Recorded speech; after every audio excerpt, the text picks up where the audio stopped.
तो मोदी फिर पीएम, लेकिन किंग मेकर कौन, ये एक सवाल है। हालांकि किंग मेकर के तौर पर एनडीए के मजबूत और बड़े घटक दल दिखाई पड़ते हैं, जिनमें नीतीश कुमार, चंद्रबाबू नायडू जैसे अनुभवी नेता शामिल हैं और इनका अनुभव प्रधानमंत्री नरेंद्र मोदी जैसा ही लंबा अनुभव रहा है।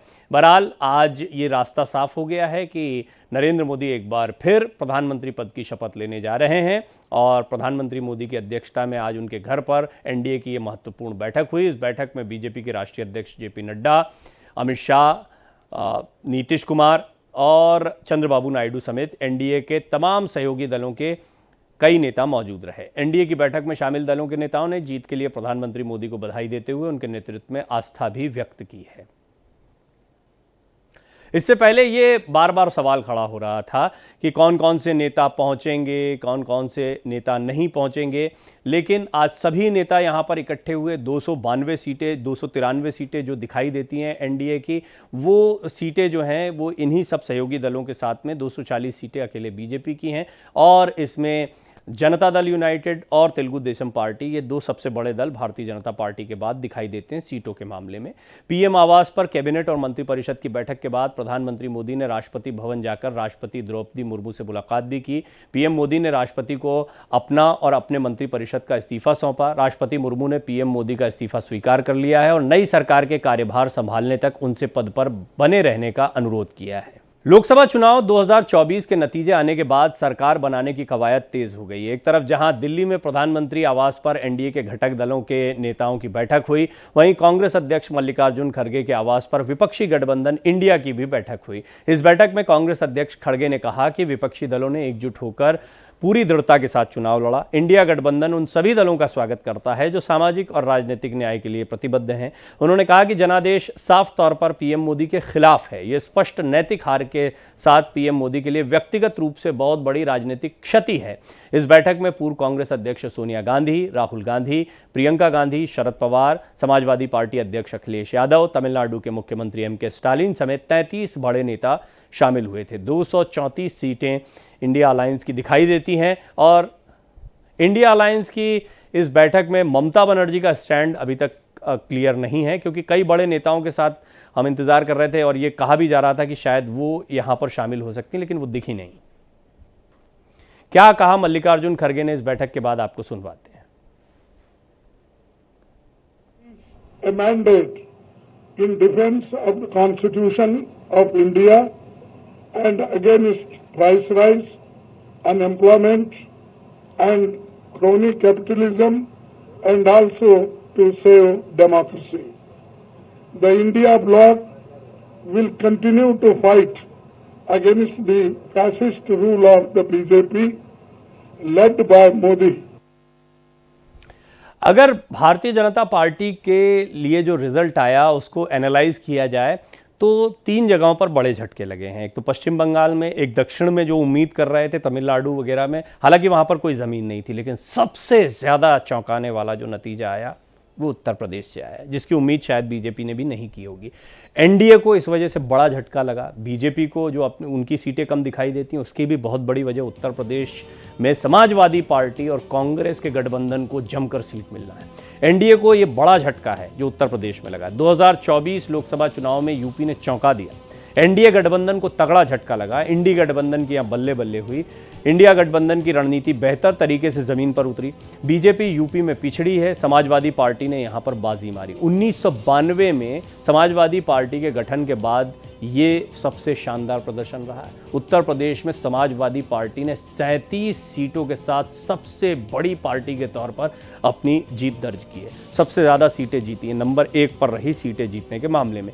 बीजेपी के खाते में जहां पर 80 सीटों का दावा किया जा रहा था, पिछली बार प्रदर्शन जो है 62-63 का रहा था, तो इस बार उम्मीद की जा रही थी कि उसको मैच कर पाएंगे, लेकिन 33 सीटें जीत पाई बीजेपी। कांग्रेस को भी 6 सीटें मिल गईं। कांग्रेस को इस प्रदर्शन की, कांग्रेस के बारे में, कांग्रेस को तो खैर प्रदर्शन और अच्छा होने की उम्मीद रही होगी अपने लिए, लेकिन हकीकत में ज़मीन पर देखा जाए, चुनाव से पहले की एनालिसिस देखी जाए तो कांग्रेस यहाँ पर 6 सीटें निकालेगी, ये किसी को भी नहीं लग रहा था। तो 6 सीटें मिली हैं कांग्रेस को। बीजेपी को 41% से ज़्यादा वोट मिले हैं। समाजवादी पार्टी को 33.5% वोट मिला है और कांग्रेस का मत प्रतिशत जो है 9% से ज़्यादा रहा है। तो मत प्रतिशत के मामले में बीजेपी यहाँ पर बाजी मारती दिखाई दी, लेकिन सीटों के मामले में बहुत आगे निकल गई समाजवादी पार्टी। हम आपको दिखा रहे हैं कि इस लोकसभा चुनाव में किंग मेकर कौन कौन है। तो बड़ा चेहरा आप देख ही रहे हैं मेरे साइड में, चंद्रबाबू नायडू। ये उन पार्टियों का जिक्र है जो या तो एनडीए या फिर इंडिया गठबंधन के लिए महत्वपूर्ण कड़ी बन गए हैं, जिसमें सबसे बड़े सहयोगी जो हैं वो चंद्रबाबू नायडू भी दिखते हैं। उनका जलवा रहा। समाजवादी पार्टी ने कांग्रेस की ताकत बढ़ाई, चंद्रबाबू नायडू बीजेपी के लिए संजीवनी बने हैं। आंध्र प्रदेश में चंद्रबाबू ने जगन मोहन रेड्डी को सत्ता से बेदखल कर दिया, क्योंकि वहाँ पर जो विधानसभा चुनाव हुआ जिसकी चर्चा राष्ट्रीय परिप्रेक्ष्य में उतनी नहीं हो रही, बहुत बड़ी कामयाबी है। चंद्रबाबू नायडू वहाँ पहले भी मुख्यमंत्री रह चुके हैं, लोकप्रिय नेता हैं, लेकिन एक तरीके से राजनीतिक वनवास झेल रहे थे बड़े लंबे समय से, और आए हैं तो बम्पर जीत के साथ आए हैं। और अगर लोकसभा चुनाव की बात करें तो लोकसभा चुनाव में भी उन्हें 16 सीट मिली हैं। 16 सीटें मिलना आंध्र प्रदेश में बड़ी बात है चंद्रबाबू नायडू के लिए। कभी एनडीए के चंद्रबाबू नायडू जो है मजबूत साथी रहे भी हैं, और 2019 के चुनाव में चंद्रबाबू ने बीजेपी के खिलाफ एक मुहिम छेड़ दी थी। तो ऐसा भी नहीं है कि साथ में ही रहें, कभी खिलाफ भी रहें। जगन मोहन रेड्डी ने भी उनको परेशान किया, जेल में डाला। जेल से बाहर आकर चंद्रबाबू नायडू ने राजनीतिक लड़ाई फिर से छेड़ी, और उसके बाद में आप देख रहे हैं उसका परिणाम भी उनके लिए बहुत ही पॉजिटिव आया है। जगन मोहन के खिलाफ आंध्र प्रदेश में उभरे असंतोष का फ़ायदा उन्होंने उठाया, बीजेपी से हाथ मिलाकर सत्ता से बेदखल कर दिया, और इस चुनाव में जगन मोहन को, यानी वाईएसआर उनके पिता के नाम पर उन्होंने वाईएसआर सीपी बनाई थी, को 4 सीटों पर समेट दिया है। इंडिया ब्लॉक भी चंद्रबाबू पर एक तरीके से कोशिश कर रहा है कि उनको साथ में ले आए। बार बार आपने देखा कि अभी भी जो बैठक हुई इसमें मल्लिकार्जुन खड़गे ने कहा नए सहयोगियों का स्वागत है। तो इसमें नीतीश कुमार और चंद्रबाबू नायडू 2 ऐसे चेहरे हैं जिनको लेकर इंडिया अलायंस सोचता है कि उनके पास में ये आ जाएं। तो दूसरा चेहरा है नीतीश कुमार का। नीतीश के हाथ में काफ़ी हद तक कमान दिखाई देती है, क्योंकि अब बार्गेनिंग का स्तर अलग होगा। अब ये बात बिहार की राजनीति की नहीं, राष्ट्रीय राजनीति में भी उनका दखल बढ़ता दिखाई दे रहा है, और इसमें किंग मेकर की भूमिका में निश्चित तौर पर नीतीश कुमार दिखाई देते हैं। ये 2 बड़े चेहरे हैं जिनको इंडिया अलायंस भी अपने साथ में लाना चाहता है, क्योंकि इनकी सीटें आने से इधर एक तरफ एनडीए कमज़ोर होगा तो दूसरी तरफ अलायंस जो है वो किसी तरह सत्ता के रास्ते पर आगे बढ़ता दिखाई देगा। नीतीश के हाथ एक तरीके से कमान है। नीतीश कुमार बड़े खिलाड़ी बनकर उभरे हैं भी वैसे बड़े खिलाड़ी। नीतीश कुमार ने अपनी जो उनको पलटू राम भी कहा जाता है। देखिए, ये एक ऐसा शब्द है जो उनके लिए बहुत प्रचलित है, बहुत अच्छा नहीं लगता होगा जनता दल यूनाइटेड के तमाम नेताओं को, लेकिन इसका इस्तेमाल इसलिए किया जाता है कि नीतीश सबके हैं, मैं ऐसा कहता हूँ। पोस्टर्स लगाए गए, उसमें ये दिखाया गया कि वो कभी किसी के साथ चले जाते हैं, कभी किसी के साथ चले जाते हैं, ये रहा भी है उनका मिजाज। तो ऐसे में वो किसके साथ रहेंगे, इसको लेकर सबसे पहले चर्चा शुरू हुई। सीएम की कुर्सी पर काबिज रहकर बीजेपी को पछाड़ बदला लिया था उन्होंने, और 2020 के विधानसभा चुनाव में चिराग की मदद से खेल बिगाड़ दिया था। नीतीश कुमार को तब सबसे कम सीटों पर समेटा गया। तो कुल मिलाकर ये देखा गया है कि नीतीश और बीजेपी का भी जो आपस में रिश्ता रहा है वो काफ़ी खींचतान का रिश्ता रहा है। उन्होंने 2022 में इंडिया गठबंधन में भी शामिल हो गए, 2024 के चुनाव में फिर से आ गए वो साथ में। तो ये वो चीज़ें हैं जो काफ़ी दिलचस्प रहने वाली हैं, और इस चुनाव में नीतीश कुमार किंग मेकर हैं। अब हीरोज़ की बात करते हैं। तो देखिए, इसमें कोई दो राय नहीं है कि अखिलेश यादव एक बड़े ताकतवर चेहरे के तौर पर इस चुनाव में उभर कर सामने आए हैं, और वो भी किंग मेकर से कम की भूमिका में नहीं है। और अगर सीटों के लिहाज से बात करें तो तीसरे नंबर पर हैं। सुपरस्टार अखिलेश यादव हो गए एक तरीके से। चुनाव के सबसे बड़े किंग मेकर अखिलेश यादव बने। यूपी में समाजवादी पार्टी ने 37 सीटें जीतकर इतिहास रच दिया। समाजवादी पार्टी का सबसे शानदार प्रदर्शन रहा उत्तर प्रदेश में। देश में बीजेपी, कांग्रेस के बाद समाजवादी पार्टी सबसे बड़ी पार्टी के तौर पर सामने आई, तीसरे नंबर पर। अखिलेश के चक्रव्यूह ने बीजेपी का खेल बिगाड़ा। 2009 में डिंपल यादव के फिरोजाबाद सीट हारने से अखिलेश को झटका भी लगा था। अखिलेश ने साइकिल के जरिए यूपी में मिशन छेड़ा। 3 साल की कड़ी मशक्कत के बाद 2012 में यूपी में सत्ता भी मिली। अखिलेश ने 2014 में कन्नौज सीट से डिंपल को संसद पहुंचाया। 2019 लोकसभा चुनाव में बीएसपी के साथ उन्होंने गठबंधन प्रयोग भी बहुत किए। 2024 के चुनाव में कांग्रेस के साथ यूपी में ताल ठोकी।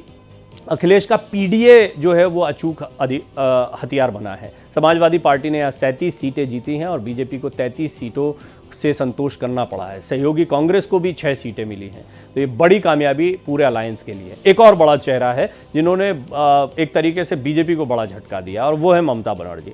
ममता बनर्जी, बाकी देश की राजनीति अलग है, पश्चिम बंगाल में अकेले लोहा लेती रहीं, उन्हें किसी की ज़रूरत नहीं थी, वो बीजेपी के खिलाफ खुद खड़ी रहीं और बंगाल में एक बड़ा खेल हुआ।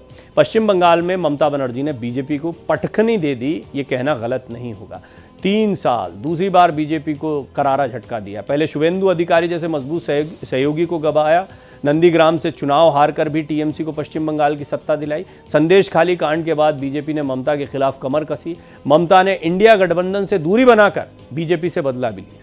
लोकसभा चुनाव में 29 सीटें जीतकर बीजेपी को बैकफुट पर कर दिया था। ममता ने बीजेपी को 12 लोकसभा सीटों पर समेट दिया यहाँ पर। हालांकि बीजेपी को बहुत उम्मीदें थी पश्चिम बंगाल से। ये जो आप सीटें कम देख रहे हैं, इसमें बहुत अगर इंडिया अलायंस के लिहाज से देखें तो बड़ा योगदान है पश्चिम बंगाल और उत्तर प्रदेश का। ये एक और चेहरा उद्धव ठाकरे, ये ज़्यादा दिलचस्प चेहरा है क्योंकि अपनी खोई हुई विरासत, खोई हुई ज़मीन को वापस पाने की कोशिश कर रहे थे। बाला साहब ठाकरे, इनके पिता ने एक पार्टी बनाई, वो पार्टी जो है टूट कर चली गई एकनाथ शिंदे के नेतृत्व में। ठाकरे सरनेम जो है और विरासत की जो लड़ाई है वो चली, और कोर्ट में भी जीत गए शिंदे, यानी नाम भी उनके पास चला गया। लेकिन उद्धव ठाकरे हार नहीं माने। महाराष्ट्र में उद्धव ठाकरे को खोई ताकत इस चुनाव से मिली है। लोकसभा चुनाव में 9 सीटें जीतकर वो भी एक बड़ी ताकत दिखाई दे रहे हैं। बीजेपी से दुश्मनी लेकर वो महाराष्ट्र के मुख्यमंत्री बने थे, महाविकास अघाड़ी में चले गए, तो बहुत लंबे समय से जो बीजेपी के साथ एक रिश्ता चला आ रहा था उसको खत्म कर दिया था। एकनाथ शिंदे की बगावत के बाद सत्ता से बेदखल हो गए थे। चुनाव आयोग ने एकनाथ शिंदे को शिवसेना का असली नेता भी बता दिया। बीजेपी की मदद से एकनाथ शिंदे महाराष्ट्र के मुख्यमंत्री बन गए। लोकसभा चुनाव राजनीतिक अस्तित्व बचाने का आखिरी मौका था। बेटे आदित्य ठाकरे के भविष्य को भी सुरक्षित रखना चुनौती थी। लोकसभा चुनाव में उद्धव ठाकरे ने बीजेपी से की बराबरी की। इस बार के चुनाव में दोनों ही 9-9 सीटें जीते हैं। और देखिए, इतना बड़ा ये प्रदर्शन रहा कि इसके बाद में देवेंद्र फडणवीस ने इस्तीफे की पेशकश तक कर दी। स्टार परफॉर्मर में प्रियंका को नहीं भूलना चाहिए। लोकसभा चुनाव में राहुल से पीछे नहीं रही हैं। प्रियंका गांधी वाड्रा राहुल गांधी रायबरेली और वायनाड दोनों जगहों से जो जीते हैं उसमें उन्होंने खूब प्रचार किया उनके लिए। अमेठी में भी खूब प्रचार किया। तो अमेठी का बदला भी एक तरीके से प्रियंका गांधी वाड्रा के इस प्रचार की वजह से हुआ, ये कहना गलत नहीं होगा। और किशोरी लाल जो जीते हैं स्मृति ईरानी के खिलाफ, उनके लिए कहा भी कि मुझे पूरा भरोसा था कि आप जीतेंगे। 2019 के चुनाव से पहले प्रियंका को कांग्रेस का महासचिव बनाया गया। प्रियंका को पूर्वी उत्तर प्रदेश का जिम्मा भी दिया गया। 2022 के यूपी चुनाव में प्रियंका गांधी ने कांग्रेस का नेतृत्व किया। लड़की हूँ लड़ सकती हूँ का नारा दिया था उस समय पर उन्होंने। यूपी विधानसभा चुनाव में हालांकि कांग्रेस को करारी हार मिली, तो इसके बाद में बड़ी आलोचना भी हुई। लेकिन इसके बाद में जो हिमाचल की जीत हुई और हिमाचल का सेहरा पहनाया गया प्रियंका के सिर पर, और उसके बाद में कर्नाटक में जीत मिली, और कर्नाटक में राहुल गांधी से ज़्यादा रैलियां इन्होंने की थी।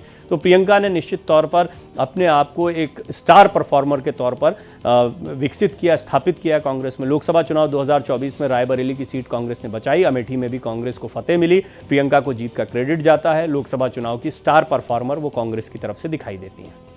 और कुछ लोगों की बात करते हैं तो इनमें एक चंद्रशेखर हैं। इनको लेकर बड़े सवाल खड़े हो रहे थे। भीम आर्मी वाले दलित नेता चंद्रशेखर आजाद पहली बार संसद पहुंच रहे हैं। सहारनपुर हिंसा के बाद जेल भेजे गए, गैंगस्टर एक्ट की हुई कार्यवाही। चंद्रशेखर ने मायावती को कभी बुआ कहकर संबोधित किया। मायावती ने रिश्ता खारिज किया, वो कहा किसी की बुआ नहीं है। चंद्रशेखर को कभी प्रियंका तो कभी अखिलेश से सहानुभूति मिली। 2022 में योगी आदित्यनाथ के खिलाफ भी चुनाव लड़ा था।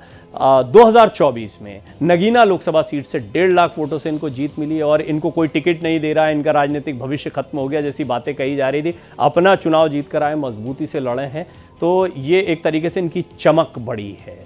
अब बात करते हैं ज़रा विदेशी मीडिया की, खासतौर पर उस मीडिया की जो भारतीय राजनीति में खासी दिलचस्पी लेते हैं क्योंकि इनके हित जुड़े रहते हैं। जैसे चीन का मुद्दा भी आपने देखा था भारतीय चुनाव में गरमाता है, पाकिस्तान का मुद्दा भी गरमाता है। तो चीनी मीडिया की बात करते हैं। पहले चीनी मीडिया ने क्या लिखा वो आपको बताता हूँ।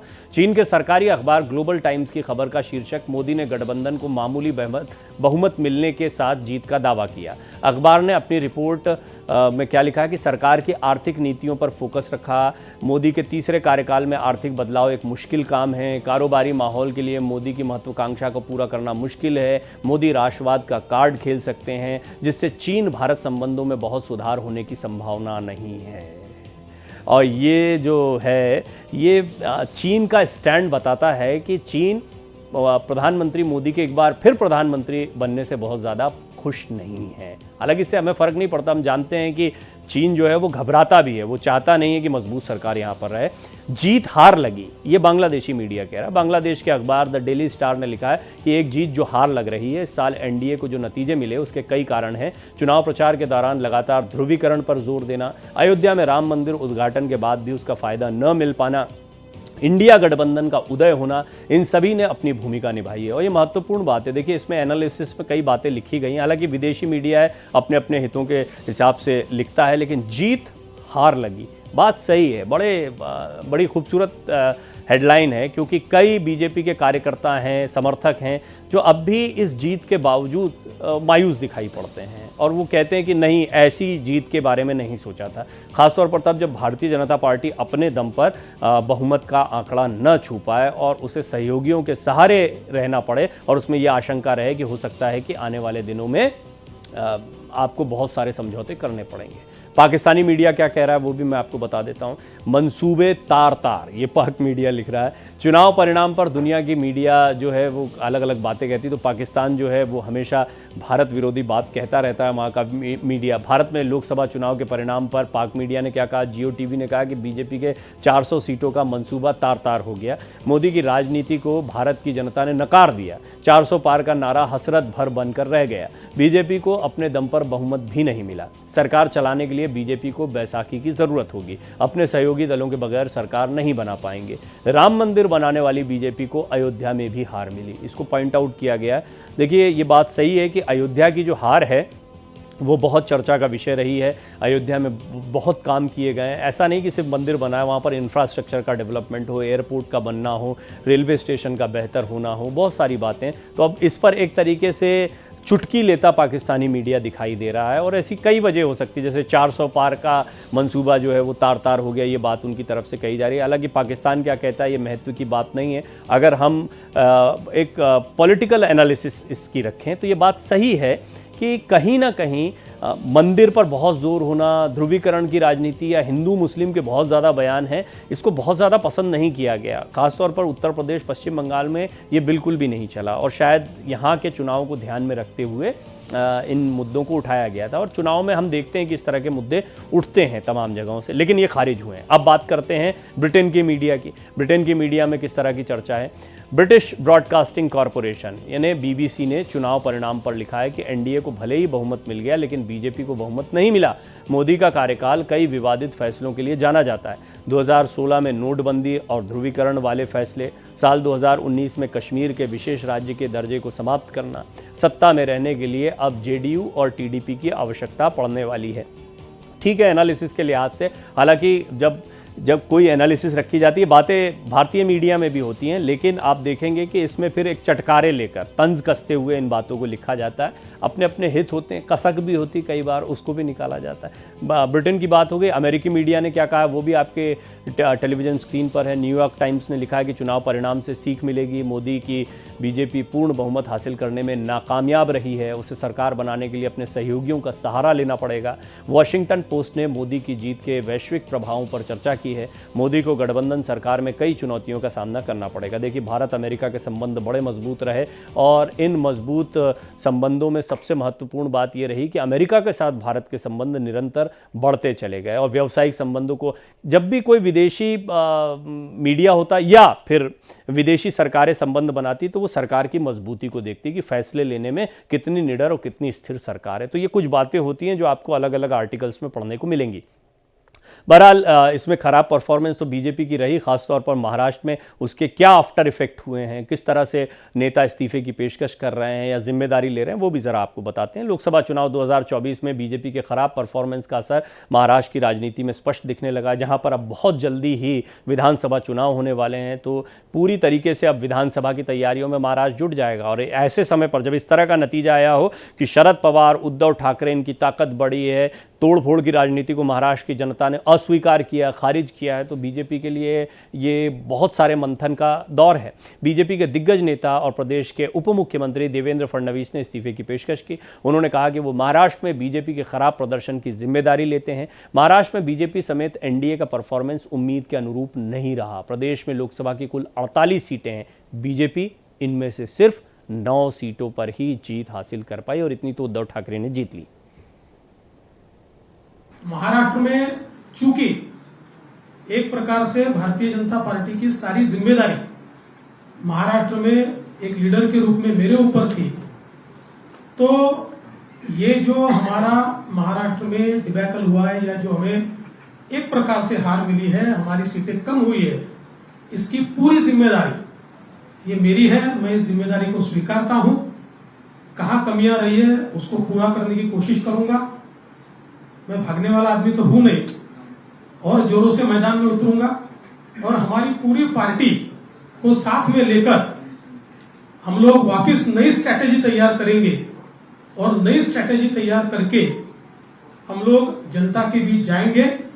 जनता का जो विश्वास है उस विश्वास को हम लोग संपादित करेंगे।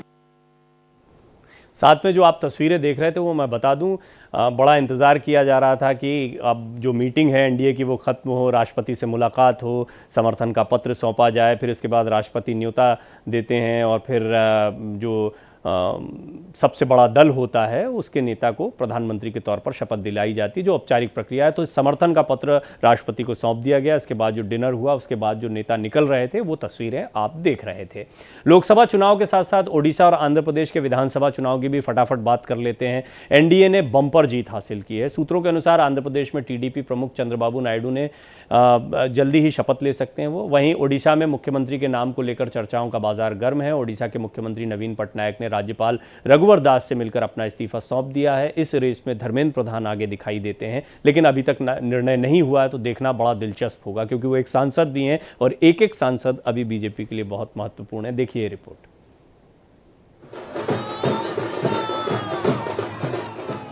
ओडिशा विधानसभा चुनाव में इस बार बीजेपी ने इतिहास रच दिया है। पहली बार है जब बीजेपी यहां सरकार बनाने जा रही है। वहीं प्रचंड जीत के बाद अब यहां मुख्यमंत्री चेहरे को लेकर भी चर्चा शुरू हो गई है, जिसमें पहला नाम धर्मेंद्र प्रधान का है। ओडिशा में चुनावी रैली के दौरान केंद्रीय गृह मंत्री अमित शाह पहले भी धर्मेंद्र प्रधान की तारीफ कर चुके हैं। इस बार ओडिशा विधानसभा चुनाव के लिए घोषणा पत्र भी धर्मेंद्र प्रधान ने ही तैयार किया था। धर्मेंद्र प्रधान ने संबलपुर लोकसभा सीट पर जीत दर्ज की है। इसके अलावा पुरी से नए सांसद बने संबित पात्रा, पूर्व आईएएस अपराजिता सारंगी का नाम भी सीएम पद की रेस में चल रहा है। ओडिशा की 147 सदस्यीय विधानसभा में से बीजेपी ने 78 सीटें जीती हैं। बीजेडी को 51 सीटें मिली हैं। वहीं कांग्रेस 14 सीटों पर ही जीत हासिल कर पाई है। वहीं चंद्रबाबू नायडू एक बार फिर आंध्र प्रदेश में सत्ता की बागडोर संभालेंगे।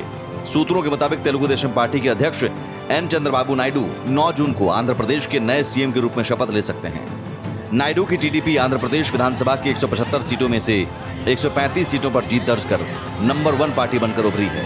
जगन मोहन रेड्डी की वाईएसआरसीपी को विधानसभा चुनाव में करारी शिकस्त मिली है। वाईएसआरसीपी ने 11 सीटों पर जीत दर्ज की। वहीं बीजेपी को 8 और जनसेना पार्टी को 21 सीटें मिली। 74 वर्षीय नायडू चौथी बार मुख्यमंत्री पद की शपथ लेंगे। वो 1995 से 2004 तक संयुक्त आंध्र प्रदेश के मुख्यमंत्री रहे थे। 2014 में विभाजन के बाद शेष आंध्र प्रदेश के पहले मुख्यमंत्री भी बने, लेकिन 2019 में वाईएसआर कांग्रेस पार्टी के हाथों टीडीपी को अपमानजनक हार झेलनी पड़ी थी। Bureau report, Bharat express.